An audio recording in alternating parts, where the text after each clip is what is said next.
Magandang gabi mga kahuwan. Narito na ang weather update today. Live, Philippines. Narito ang weather update sa araw ng Huwebes, June 13, 2024. Wala pa rin naman tayong binabantayan anumang bagyo or low pressure area sa loob at labas ng ating Philippine Area of Responsibility.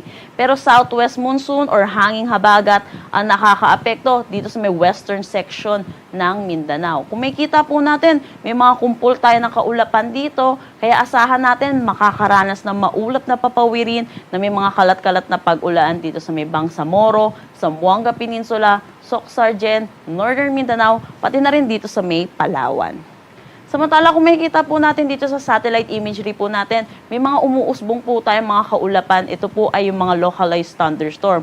Kung maaalala po natin, nag-onset na po tayo ng tag-ulan, kaya asahan natin, mapapadalas na itong mga pag-ulan, lalo na sa hapon at sa gabi, dito sa may Metro Manila at nalalabing bahagi ng ating bansa.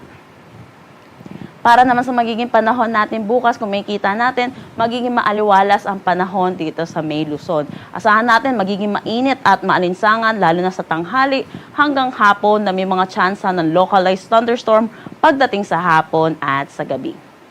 Agwat ng temperatura for Metro Manila at Lawag 26 to 33 degrees Celsius. Dito sa Baguio 18 to 24 degrees Celsius. Tugigaraw 25 to 34 degrees Celsius. For Tagaytay, asahan natin ang 23 to 31 degrees Celsius, Legazpi 27 to 34 degrees Celsius.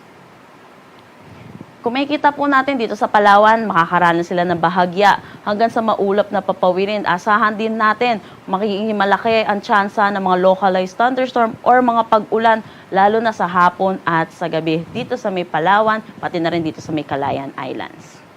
Agwat ng temperatura, 26 to 34 degrees Celsius. Para naman dito sa may Visayas, asahan natin magiging maaliwalas ang kanilang panahon. Agwat ng temperatura for Iloilo, 25 to 33 degrees Celsius. Cebu, 26 to 33 degrees Celsius. Tacloban, 25 to 33 degrees Celsius. Kumikita po natin dito sa may Zamboanga Peninsula, Basilan, Sulu at Tawi-Tawi, patuloy sila makakaranas ng maulap na papawirin na may mga kalat-kalat na pag-ulan dulot na itong southwest monsoon. Pero kung makikita natin sa eastern section, magiging maaliwalas naman ang kanilang panahon. Agwat ng temperatura for Zamboanga, Cagayan de Oro at Davao, 25 to 32 degrees Celsius.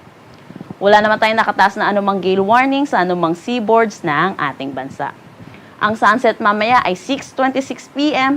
at ang sunrise bukas ay 5:27 a.m.